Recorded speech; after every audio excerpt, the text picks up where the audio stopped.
Relative pronouns. Relative pronouns को कब कब हम हटा भी सकते हैं, रिलेटिव प्रोनाउंस को कब कब हम हटा कर भी लिख सकते हैं, आज हम लोग पढ़ने वाले हैं। यानी कब लोप हो सकता है रिलेटिव प्रोनाउंस का। तो देखिए रूल 1,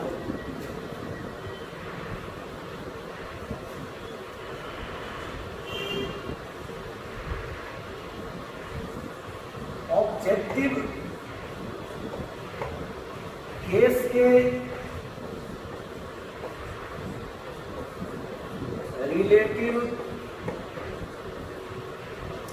प्रोनाउंस, ऑब्जेक्टिव केस के रिलेटिव प्रोनाउंस में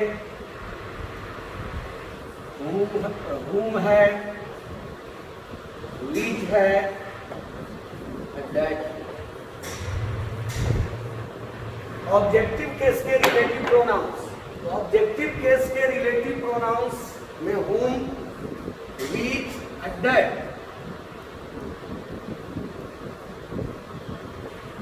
को हटा सकते हैं।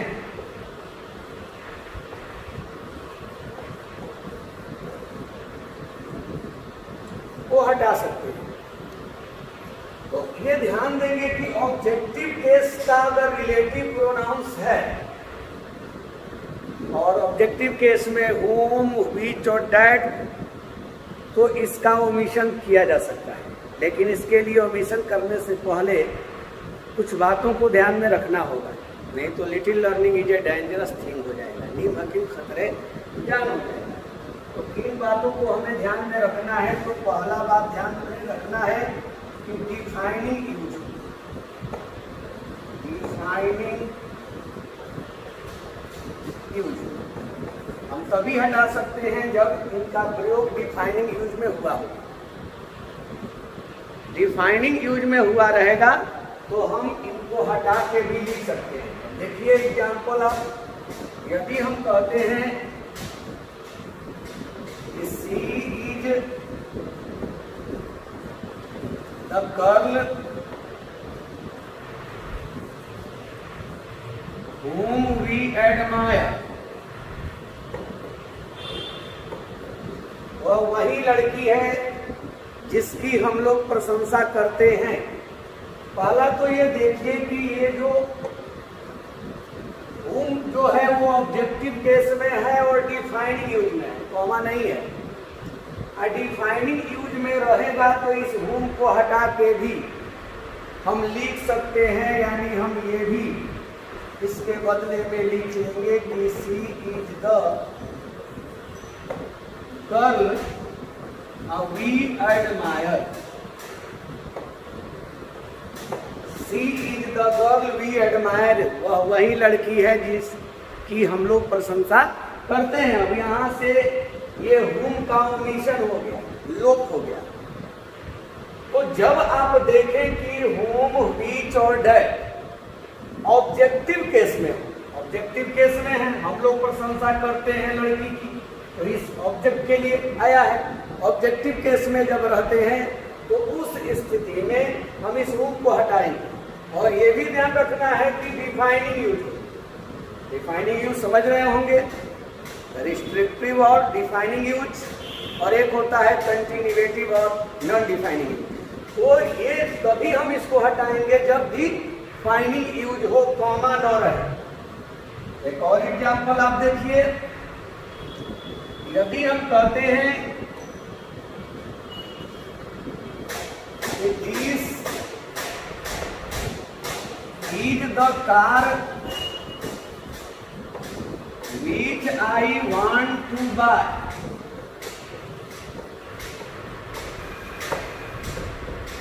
यह वही कार है जिसको मैं खरीदना चाहता हूं। ये which आया है ऑब्जेक्टिव केस में, मैं खरीदना चाहता हूं यानी कार को, और इसके लिए कार जब एंटीसीडेंट है ऑब्जेक्ट में which हम ले लेते हैं ऑब्जेक्टिव केस में। और ये भी डिफाइनिंग यूज में है, कॉमा नहीं है। दिस इज द कार, वही कार है which I want to buy, जिसको मैं खरीदना चाहता हूँ। ऐसे कंडीशन में हम इसको हटा के लिख सकते हैं और हम लिखेंगे कि this is the car I want to bye.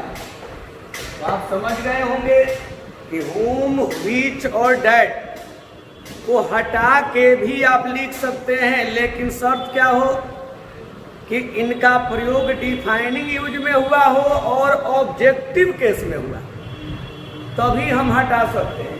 तो पहला बात तो ये ध्यान में रख लिए कि डिफाइनिंग यूज में रहे, ऑब्जेक्टिव केस में रहे। एक और बात आपको ध्यान में रखना होगा,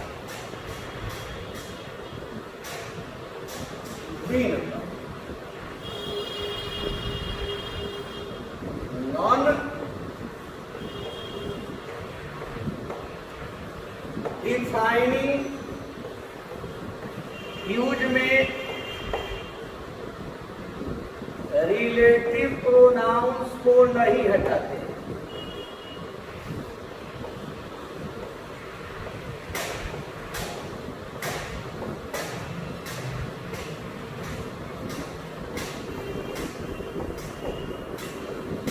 अब देखिए, नॉन डिफाइनिंग अगर यूज है तो उस स्थिति में अगर ऑब्जेक्टिव केस भी है, ऑब्जेक्टिव केस में भी रहने पर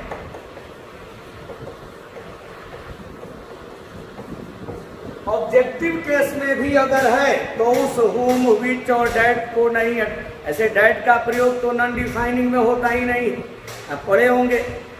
तो हम नॉन डिफाइनिंग यूज में रिलेटिव प्रोनाउन को नहीं हटाने वाले हैं। कब हटाने वाले हैं? तो डिफाइनिंग यूज में हटाने वाले हैं, और वो भी ऑब्जेक्टिव केस के रिलेटिव प्रोनाउन को। अब देखिए, यदि आपको दिया गया है और ये नॉन डिफाइनिंग में है, ही is Mr Verma whom we admire। अब देखिए, वह मिस्टर वर्मा है और उनकी हम लोग प्रशंसा करते हैं।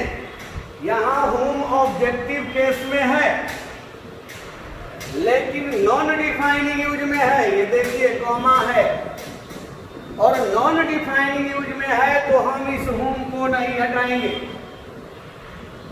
ये ध्यान रखना है, कब हटाएंगे? जब डिफाइनिंग यूज में हो तब हम हटाते हैं, नॉन डिफाइनिंग mit नहीं, और वो भी ऑब्जेक्टिव केस में। यदि हम कहते हैं आई हैव अ कार, मेरे पास एक कार है, which is न्यू और वह नई है, तो आप देखिए कि ये which नॉन डिफाइनिंग में है, तो हम इस which को नहीं हटाने वाले हैं। तो यहाँ तो नॉमिनेटिव केस में है, ऑब्जेक्टिव में भी रहे तो हम हटाने वाले नहीं। तो जब भी नॉन डिफाइनिंग यूज रहे तो ध्यान रखना है कि हम नहीं हटाएंगे। नॉन डिफाइनिंग में रिलेटिव प्रोनाउन का ओमिशन नहीं होता है। नॉन डिफाइनिंग यूज में रिलेटिव प्रोनाउंस का ओमिशन नहीं होता है, वो चाहे क्यों नहीं ऑब्जेक्टिव केस में ही रहे तो भी नहीं होगा। यही नहीं, जैसा कि आप जानते हैं कि पूरे क्लॉज अगर एंटीसीडेंट रहता है तो उस समय व्हिच का प्रयोग हम लोग करते हैं, उस कंडीशन में भी हम व्हिच को नहीं हटाने वाले हैं। यदि हम कहते हैं कि ही इज वेरी ऑनेस्ट, वह बहुत ईमानदार है, वी नो, इस बात को हम लोग जानते हैं। इज वेरी ऑनेस्ट, वह बहुत ईमानदार है, विच वी नो, और इस बात को हम लोग जानते हैं। इस बात को, इज वेरी ऑनेस्ट, वह बहुत ईमानदार है, इस बात को। तो ये पूरा क्लॉज जब एंटीसीडेंट होता है तो बताए हैं कि उसके लिए विच का प्रयोग किया जाता है। यहाँ आया हुआ विच भी ऑब्जेक्टिव केस में, लेकिन किस यूज में है? नॉन डिफाइनिंग में है, अतः हम इस बीच का ओमिशन नहीं करेंगे। तो कब हम रिलेटिव प्रोनाउन का ओमिशन करते हैं? तो ऑब्जेक्टिव केस में रहे करते हैं, लेकिन जब डिफाइनिंग यूज रहे तब नॉन डिफाइनिंग में हम नहीं करते हैं। और एक बात आपको याद रखनी होगी,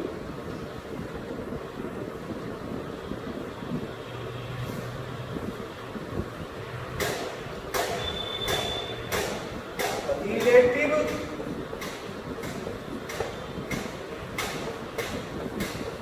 प्रोनाउंस को हटाकर पर्सनल प्रोनाउंस, जैसे पर्सनल प्रोनाउंस ऑब्जेक्टिव केस में ही हो गया, हर हो गया, नी हो गया, ईट हो गया, ये सब पर्सनल प्रोनाउंस को नहीं लिखते, को नहीं लिखते। करते क्या है कुछ लोग की रिलेटिव प्रोनाउन का ओमिशन करके और उसके बदले में डाल देते हैं पर्सनल प्रोनाउन ले लेते हैं। लेकिन आपको पर्सनल प्रोनाउन नहीं लेना है, नहीं तो सेंटेंस गलत हो जाएगा। अब देखिए एग्जाम्पल, यदि हम कहते हैं कि ही is the wife whom we admire, वह वही लड़का है जिसकी हम लोग प्रशंसा करते हैं। हमने अभी बताया कि ये ऑब्जेक्टिव केस में हुम है, हम लोग प्रशंसा करते हैं, और डिफाइनिंग यूज में है। तो ऐसे कंडीशन में आपको बताया गया है कि ही इज द बॉय, और आप इस हुम को ओमिशन कर सकते हैं, लोप कर सकते हैं, हटा सकते हैं, छिपा सकते हैं और लिख देंगे वी एडमायर। लेकिन कुछ क्या करते हैं कि लिख देते हैं ही द बॉय वी एडमायर, इसके लिए पर्सनल प्रोनाउन ले लेते हैं, जैसे ही ले लिए। अब वो समझते हैं कि लिख देंगे कि ही द बॉय वही लड़का है, हम लोग उसकी प्रशंसा करते हैं। तो अगर यहाँ पर्सनल प्रोनाउन आपने रख दिया तो ये गलत हो जाएगा। जहाँ ये अगर पर्सनल प्रोनाउन रख दिया, आपको नहीं रखना है, आपको केवल यही कहना है क्या, he is the boy we admire, यही कहना है। यानी अगर रिलेटिव प्रोनाउन हटा के लिख सकते हैं, रिलेटिव प्रोनाउन के साथ है तो ठीक है, नहीं तो आप ओमिशन भी ऐसे केस में कर सकते हैं। कब? जब डिफाइनिंग यूज हो और ऑब्जेक्टिव केस में हो, तो उस समय हम इसे हटाकर कर सकते हैं। लेकिन इसके बदले में हम कोई पर्सनल प्रोनाउन नहीं लेंगे। तो बताइए यह सेंटेंस अगर आपको दिया गया हो तो सही है या गलत? यदि हम कहते हैं कि this is the car I want two by it, यह वही कार है जिस मैं इसे खरीदना चाहता हूं, यह कहना सही है या गलत? दिस इज द कार, यहाँ पर जो विच या डैट है आपने क्या किया, ओमिशन कर दिया है। विच या डैट आपने हटा दिया, यहाँ से हटा सकते हैं क्योंकि डिफाइनिंग यूज है और ऑब्जेक्टिव केस में है तो हटाएंगे। लेकिन हटाने के बाद ऐसा नहीं कि आप ये पर्सनल प्रोनाउन ले लेंगे कार के लिए। अब कार के लिए विच का प्रयोग आप यहाँ नहीं करेंगे, अगर करते हैं तो ये गलत है। आप अगर हटा के लिखना चाहते हैं तो लिखें, लेकिन ऐसे लिखें this is the car I want two by. आप समझ गए? इनसे हम दोहरा देते हैं कि रिलेटिव प्रोनाउंस जो ऑब्जेक्टिव केस में होगा वो हटेगा, चाहे वो हुम हो या व्हिच हो या डैट, इन्हीं तीनों की बात हो रही है। लेकिन तब हटेगा जब डिफाइनिंग यूज में हो, ऑब्जेक्टिव केस में और डिफाइनिंग यूज में। नॉन डिफाइनिंग में रहेगा तो नहीं हटेगा। और दूसरी बात ये भी आप समझ गए कि हटा कर ऐसा नहीं कि कोई पर्सनल प्रोनाउन उसके लिए ले लेंगे, ऐसा भी हम नहीं करेंगे। एक बात और आपको ध्यान में रखना है जब आप ओमिशन कर रहे हो रिलेटिव प्रोनाउंस का,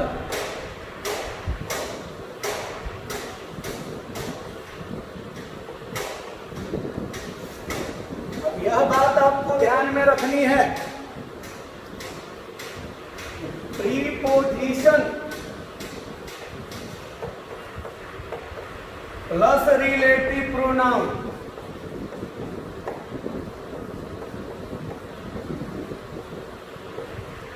रहे तो रिलेटिव प्रोनाउन का ओमिशन नहीं होता है।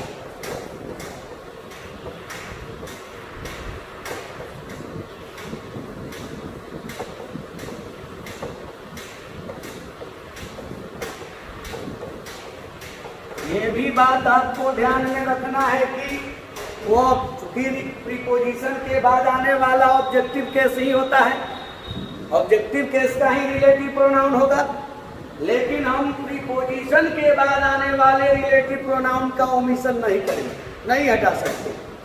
यदि किया गया है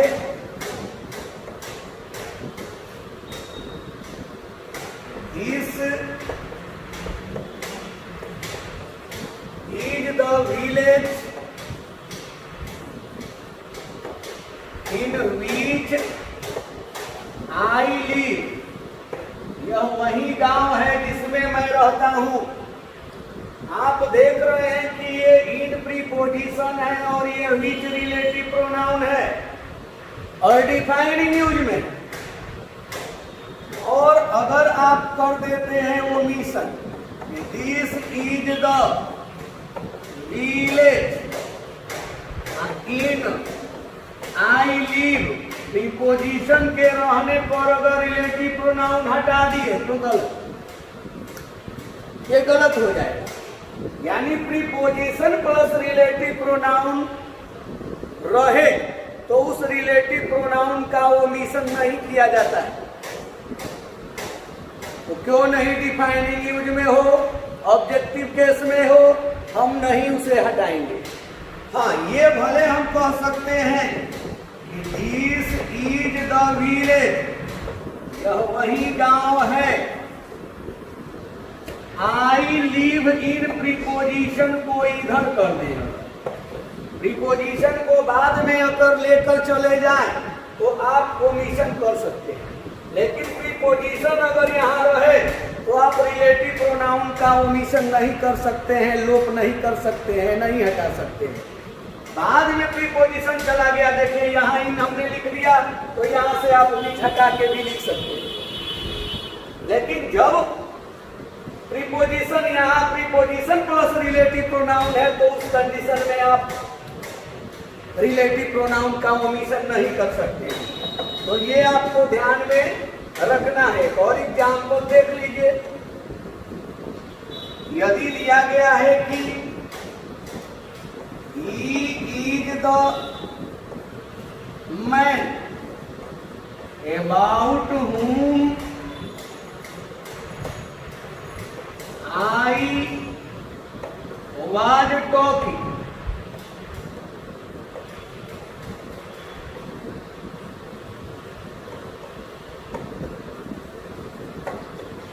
द मैन, यह वही आदमी है जिसके बारे में मैं बात कर रहा था, तो वह वही आदमी है जिसके बारे में मैं बात कर रहा था। आप देख रहे हैं कि ये अबाउट प्रीपोजिशन है और whom ये रिलेटिव प्रोनाउन है ऑब्जेक्टिव केस का, और आपने बिना सोचे समझे, आप तो जानते हैं कि डिफाइनिंग यूज है, ऑब्जेक्टिव केस में है तो हम हटा के भी रिलेटिव प्रोनाउन लिख सकते हैं, और आपने लिख दिया कि ही is the man about I was talking. अब यह देखिए गलत, क्योंकि जब प्रीपोजिशन प्लस रिलेटिव प्रोनाउन है तो इस रिलेटिव प्रोनाउन को हम नहीं हटाते हैं। हाँ, ये कह सकते हैं आप कि ही इज द मैन, वह वही आदमी है, आई वाज टॉकिंग अबाउट जिसके बारे में मैं बात कर रहा था, अगर ये प्रीपोजिशन बाद में चला जाए तो उस समय आप ओमिशन कर सकते हैं रिलेटिव प्रोनाउन का। लेकिन प्रीपोजिशन अगर पहले साथ में रहे तो उस समय आप रिलेटिव प्रोनाउन को नहीं हटा सकते। फिर से ध्यान दीजिए कि ऑब्जेक्टिव केस के ही रिलेटिव प्रोनाउन को हटाना है। हटा कर लिख सकते हैं, ऐसा नहीं कि हटाएं देंगे तभी सही होगा। दोनों यानी अगर है तो भी ठीक है और हटा के भी लिखते हैं तो ठीक है, लेकिन हटाने के वक्त ये आपको ध्यान देना होगा कि किन बातों को, पहला तो ऑब्जेक्टिव केस का हो, दूसरा वो डिफाइनिंग यूज में हो, नॉन डिफाइनिंग यूज में न रहे। उसके बाद आपको ध्यान देना है कि हटा के उसके बदले में कोई पर्सनल प्रोनाउन नहीं ले लेना है। और ये भी ध्यान देना है कि प्रीपोजिशन प्लस रिलेटिव प्रोनाउन रहे तो उस रिलेटिव प्रोनाउन को नहीं हटाना है। हाँ, अगर प्रीपोजिशन बाद में चला जाता है और ऑब्जेक्टिव केस का वो रिलेटिव प्रोनाउन है तो आप हटा सकते हैं, लेकिन अगर रिलेटिव प्रोनाउन के साथ प्रीपोजिशन है तो उस स्थिति में रिलेटिव प्रोनाउन का आप ओमिशन नहीं कर सकते हैं। अब हम आते हैं रूल 2 के पास। ये रूल 1 में हमने आपको बताया कि ऑब्जेक्टिव केस के रिलेटिव प्रोनाउन को हटाते हैं, लेकिन शर्त हमने दे दिया कि डिफाइनिंग यूज हो, नॉन डिफाइनिंग न हो। उसके बदले में पर्सनल प्रोनाउन नहीं ले सकते हैं। ये भी हमने बता दिया कि प्रीपोजिशन प्लस रिलेटिव प्रोनाउन रहेगा तो भी हम रिलेटिव प्रोनाउन का ओमिशन नहीं कर सकते हैं। हाँ, तब कर सकते हैं जब प्रीपोजिशन बाद में चला जाए। अब रूल 2 देखिए।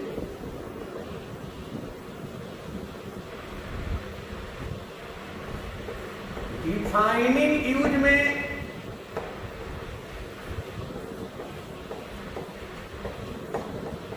नॉमिनेटिव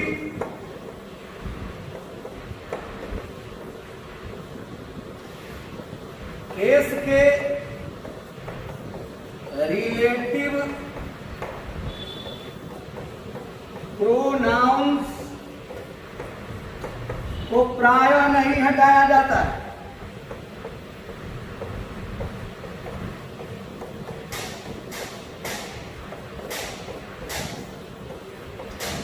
देखिए, डिफाइनिंग यूज में नॉमिनेटिव केस के अगर रिलेटिव प्रोनाउंस हैं तो हम नहीं हटाते हैं। जैसा कि डिफाइनिंग केस में ऑब्जेक्टिव केस के हैं तो हटाते हैं,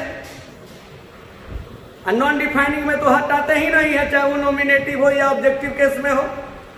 लेकिन डिफाइनिंग यूज में भी, रिस्ट्रिक्टिव यूज में भी अगर नॉमिनेटिव केस के रिलेटिव प्रोनाउंस है तो आप उनको नहीं हटाएंगे। जैसे अगर हम कहते हैं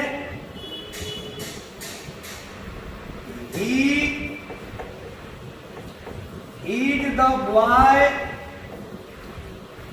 who lives here, वह वही लड़का है जो यहाँ रहता है। आप देख रहे हैं ये हु नॉमिनेटिव में है और डिफाइनिंग में है। नॉन डिफाइनिंग रहता तो हम तो ओमिशन के लिए सोचते ही नहीं, लेकिन अगर डिफाइनिंग भी है और नॉमिनेटिव केस है तो भी आप इसे नहीं हटाने वाले हैं। आप ये नहीं लिखेंगे, अगर लिख देते हैं कि ही इज द बॉय, हटा के लिख दिए लिव्स हियर, तो ये जो हुआ गलत हो गया, ये रॉन्ग हो गया। तो नॉमिनेटिव केस रहे, डिफाइनिंग यूज रहे तो हम रिलेटिव प्रोनाउन को हटाते नहीं है, ओमिशन नहीं करते हैं, प्रायः नहीं करते हैं। लेकिन निम्न स्थितियों में हम कर सकते हैं। देखिए, नोट पे ध्यान दीजिए। निम्न स्थितियों में रिलेटिव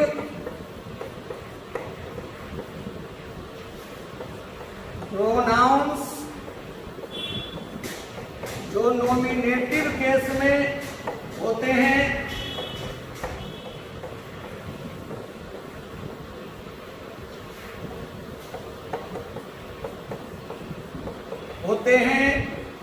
हटाया जा सकता है।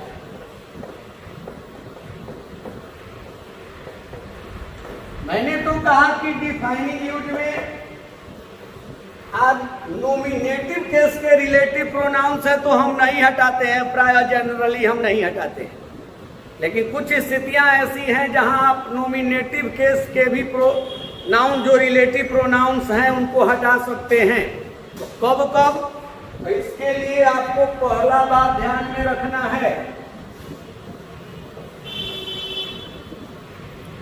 पहली बात ये ध्यान में रखनी है कि जब स्थिति बनती है नाउन इन ए पोजीशन का,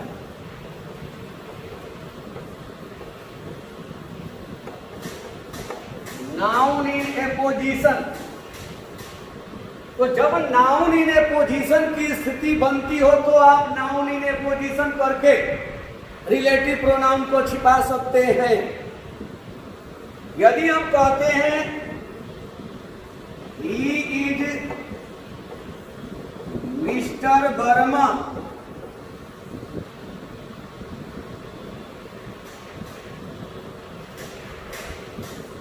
who is our principal,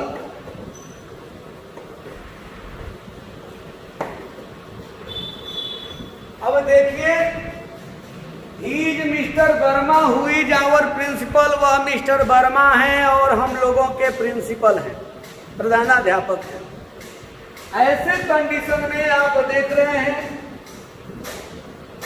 कि ये नॉमिनेटिव केस में है और नॉन डिफाइनिंग, तो भी हम इस को हटा करके हम अर्थ निकाल सकते हैं। यानी हम इसका ऐसे भी लिख सकते हैं कि ही is Mr Verma, noun in A position, यानी मिस्टर वर्मा को ही कहा गया है कि हमारे प्रिंसिपल हैं, तो हम कहेंगे he is Mr Verma our principal. अब ये अर्थ निकल गए। यहाँ कह रहे थे he is Mr Verma who is our principal, हमने कहा he is Mr Verma our principal, वह मिस्टर वर्मा हमारे प्रिंसिपल।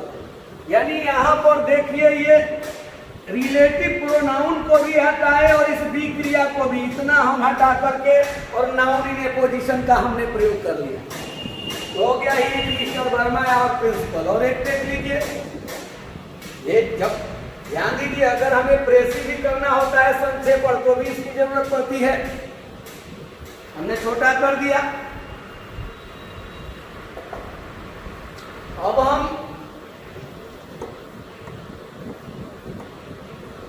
यदि हम दिए हुए हैं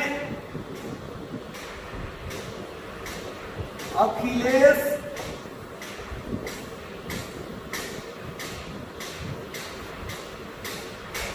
who is my student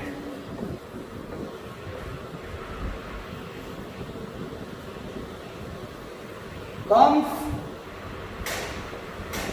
to me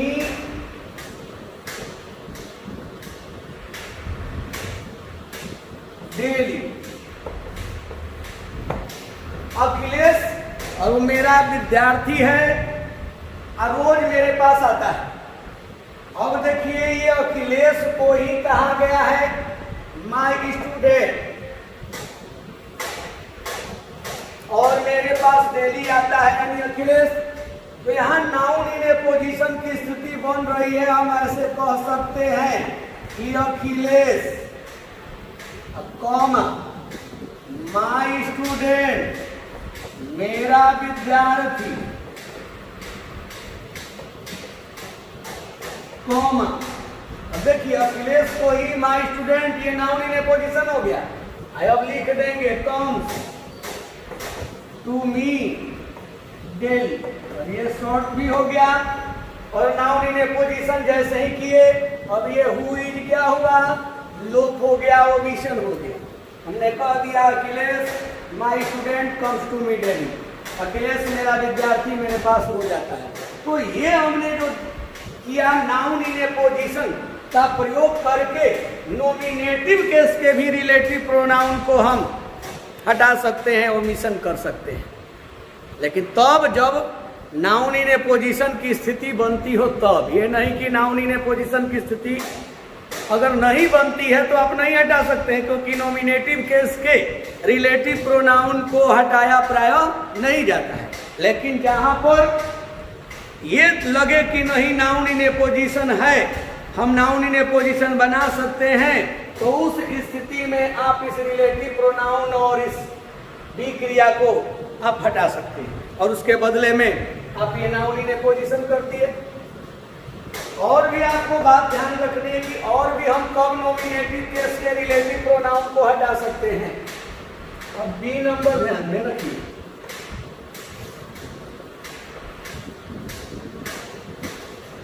available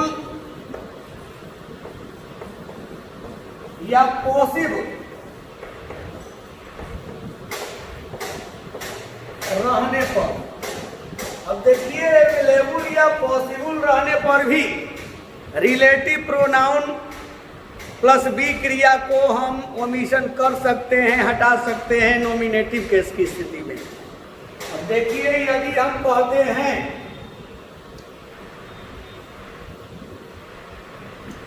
I will give you all the books which are available here,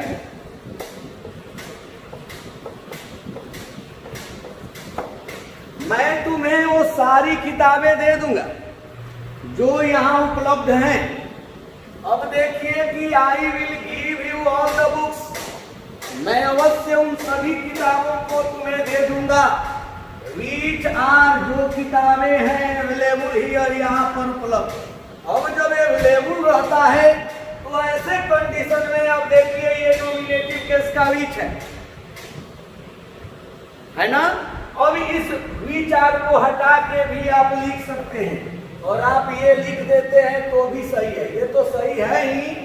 आप इसके बदले में लिख दें I will give you all the books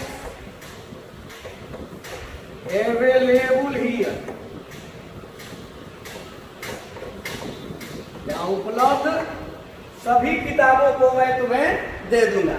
अब देखिए यहाँ पर जब अवेलेबल है तो इस स्थिति में हमने क्या किया, which are को हटा के भी अगर लिख दिया तो सही है, जबकि हम जानते हैं कि नॉमिनेटिव केस का रिलेटिव प्रोनाउन को हटाया नहीं जाता है, लेकिन हट सकता है। तो जब अवेलेबल रहे या पॉसिबल रहे तब तो हटा के आप लिख सकते हो। एक तो अभी ऊपर हमने बताया कि जब नाउन इन ए पोजीशन की स्थिति बनती है तब भी आप हटा के लिख सकते हैं, और जब अवेलेबल या पॉसिबल रहे तो भी। और एक एग्जाम्पल देखिए,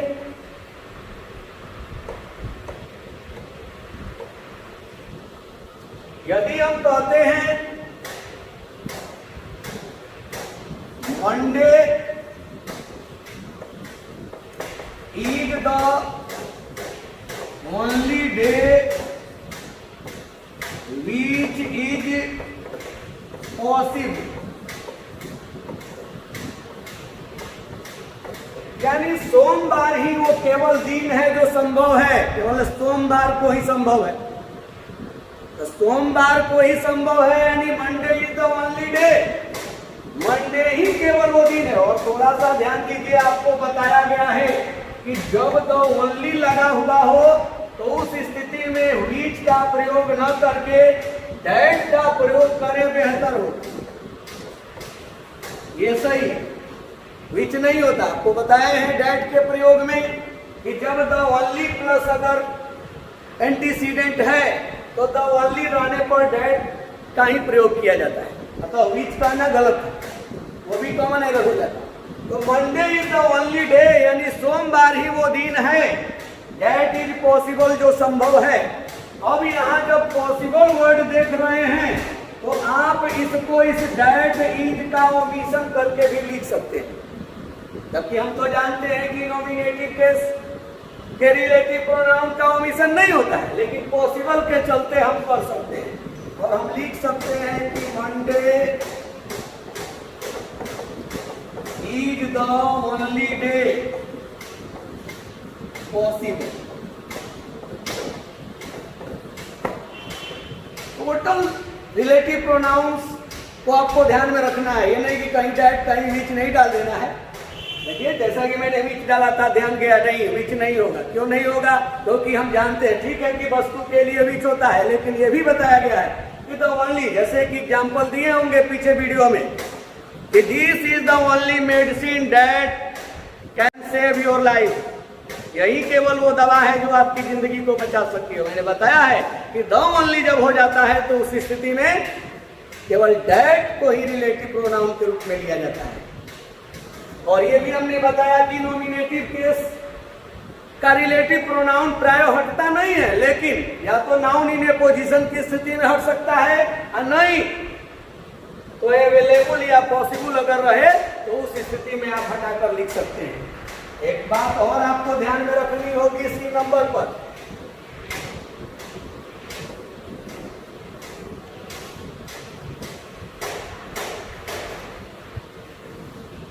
यदि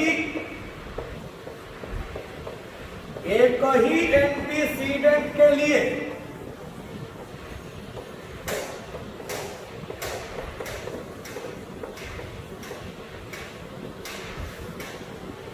दो रिलेटिव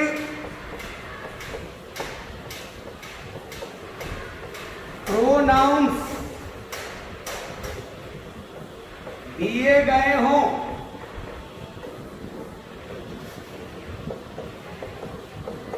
तो अंतिम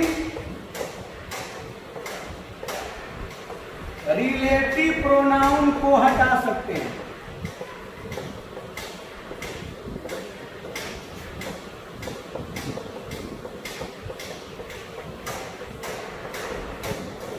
यानी अगर एक ही एंटीसीडेंट है और उसके लिए दो रिलेटिव प्रोनाउंस दे दिए गए हैं, तो आप अंतिम रिलेटिव प्रोनाउंस का ओमिशन करके भी आप लिख सकते हैं।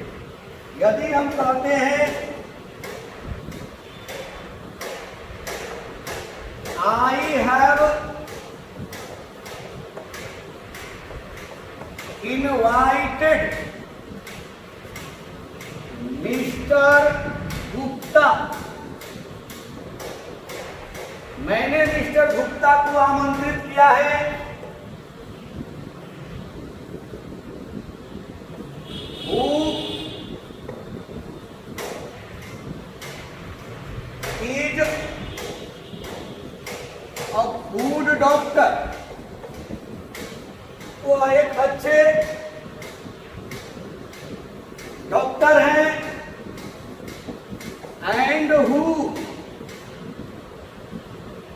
comes here, और वह यहाँ आते हैं once ए मंथ, महीना में एक बार।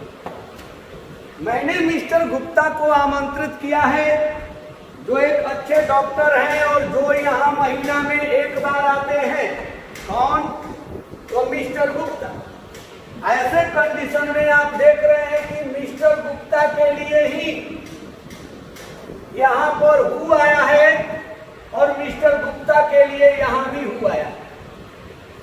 ऐसे कंडीशन में ये अंतिम वाले को, जब एक ही एंटीसीडेंट के लिए दो रिलेटिव प्रोनाउंस हो, तो अंतिम वाले को हटा के भी आप लिख सकते हैं। आप ये कह सकते हैं कि I have invited Mr Gupta who is a good doctor and comes here once a month. देखिए यहां से हमने हु को हटा दिया, लिख सकते हैं। लेकिन तब जब एक ही एंटीसीडेंट के लिए दो रिलेटिव प्रोनाउन आए हुए हों तो आप अंतिम वाले रिलेटिव प्रोनाउन का लोप कर सकते हैं। लेकिन यह भी ध्यान देना है कि रिलेटिव प्रोनाउन के पहले एंड नहीं लगता है।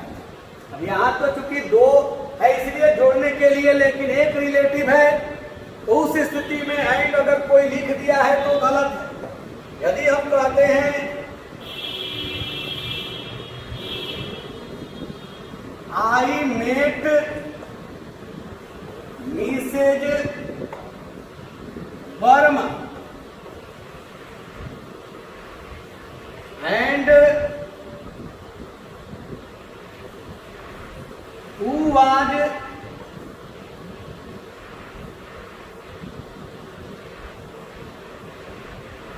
playing chess।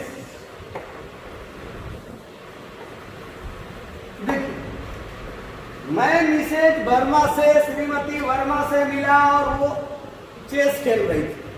अब ये रिलेटिव प्रोनाउन के पहले यहाँ जो है, और तो कोई रिलेटिव है नहीं जिसको जोड़ने के लिए आया है, ये तो मिसेज वर्मा के लिए ही हुआ आया है, और यहाँ एंड से अगर जोड़ दिया गया तो ये कहना गलत हो। आप ये कहेंगे कि I met Mrs Verma who was playing chess, और वो चेस खेल रही थी। यानी रिलेटिव प्रोनाउन के पहले एंड नहीं लगा सकते। अब आप सोचते होंगे कि यहाँ तो रिलेटिव प्रोनाउन के पहले एंड लगा है, लेकिन ये इसलिए लगा है क्योंकि यह एक इसके पहले एंड नहीं है, ये तो दूसरे क्लॉज को जोड़ने के लिए लगा है। और यहाँ पर आप देख रहे हैं कि यहाँ तो एक ही है और ये एक है, तो इसको एक को जोड़ने के लिए एक कंजंक्शन, ये तो रिलेटिव प्रोनाउन तो काम कर ही रहा है, तो फिर दूसरे की जरूरत क्या है। अब यहाँ पर हमको एंड की जरूरत नहीं।